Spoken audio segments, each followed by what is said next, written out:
Good morning students.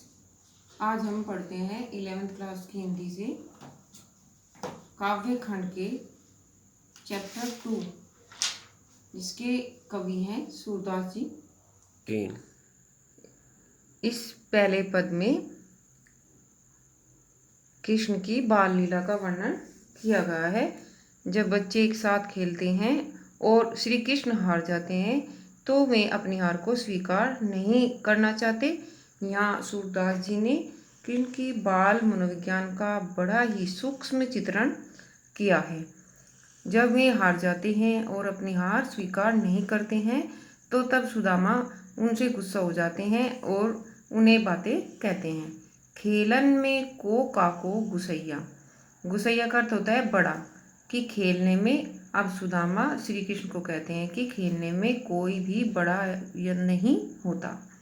Hari हारे जीते श्री दामा, जो खेल रहे थे उसमें हरि कौन है? श्री कृष्ण तो हार जाते हैं और सुदामा जी जीत जाते हैं।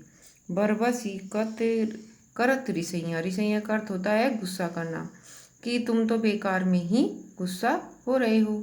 जाति पाति हमते बढ़ना ही, सूरदास जी कहते हैं कि सुदामा श्री कृष्ण ने कहते हैं कि तुम्हारी जाति भी हमसे बड़ी नहीं है, ना ही बसक तुम्हारी छैया, छैया का अर्थ होता है तुम्हारे आश्रय में या तुम्हारे उसमें रहते हैं, तुम्हारे दबाव में रहते हैं, कि न तो तुम्हारी जाति पाति हमसे बड़ी है और नहीं तो हम तुम्हारे आश्रय में रहते हैं। अति अधिकार जनावति आते जाते अधिक तुम्हारे गैया। अब सुदामा जी श्री कृष्ण से कहते हैं कि तुम बार बार रूठ जाते हो, तुम ज़्यादा अधिकार इसलिए जता रहे हो कि तुम्हारे पास हमारे से ज़्यादा गायें हैं। रूठई करे तासों को खेले, रहे बैठी जैते गवैया।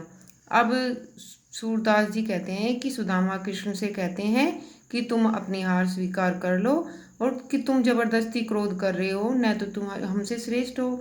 सूरदास जी कहते हैं भगवान कृष्ण बेशक गुस्सा हो किंतु वे फिर भी खेलना चाहते हैं, इसलिए वे सुदामा को दांव देने को तैयार हो गए, परंतु वे स्वयं को झूठा सिद्ध होने नहीं देना चाहते और नंद बाबा की दुआई देना भी नहीं भूलते। अब वे खेलना तो चाहते हैं, सूरदास जी कहते हैं कि श्री कृष्ण खेलना तो चाहते हैं और उन्हें दांव देकर श्री सुदामा को दांव देने को तैयार हो गए, लेकिन वे अपने आप को झूठा भी सिद्ध नहीं होने देते और नंद बाबा की दुआई देना भी नहीं भूलते। अब नेक्स्ट पद है इसका, इसमें जो गोपियां हैं आपस में अपनी सखी से कृष्ण की मुरली के प्रति अपना गुस्सा प्रकट कर रही है कि जब से इनके पास मुरली आई है ये तो इसे ही अपने होठों से लगाए रखते हैं, हम तो इनकी दुश्मन हो गए हैं, ये इन्हें अपने वश में कर लिया है, जैसे चाहती हैं वैसे ही इन्हें नचा रही हैं।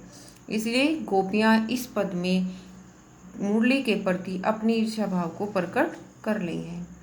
मुरली तऊ गोपालवी भावती, अब गोपियाँ कहती हैं सखी सुनो, कृष्ण को तो मुरली अच्छी लगती है, भावती का अर्थ है अच्छी लगती है। सुनीरी सखी जदपि नंद लालई नाना भांति नचावती, ये कह रहे कि जब देखो सखी सुनो, जबकि ये नंद के लाल श्री कृष्ण को अनेक तरह के नाच नचाती रहती है। राखती एक पाई ठाड़ो करी अति अधिकार जनावती, और ये उसे एक पैर पर ही खड़ा करके रखती है, अति अधिकार जनावती, और उस पर अपना अधिकार जताती है। कोमल तन आज्ञा करवाती, और जो इनका कोमल शरीर है उससे अपनी आज्ञा का पालन करवाती है। कटी होती है कमर टेढ़ी आवती, और उनकी कमर को भी टेढ़ा कर कर रखती है।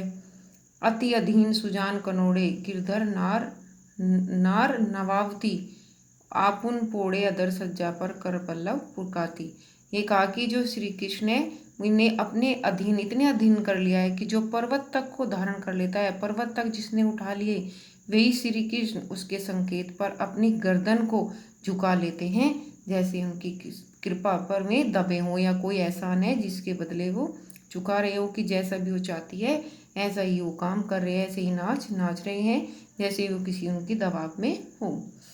भुकटी कुटिल नैन नासा पुट हम पर कोप करावती, अब ऐसा उनकी जब वे मुरली बजाते हैं तो उनकी जो भुएं होती है और जो उनके नेत्रों के जो नैन होते हैं, नेत्र, और जो उनके नाक के जो पुट होते हैं वे कैसे हो जाते हैं, आंखें तिरछी हो जाती हैं, भौहें भी तिरछी हो जाती है।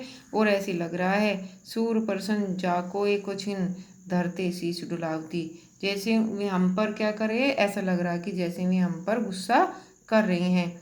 जाको एक छिन, अभी एक भी छिन, एक भी पल धरते शीश डुलावती, उसे अपने सिर से, अपने उसे अपने से अलग नहीं होने दे रहे हैं।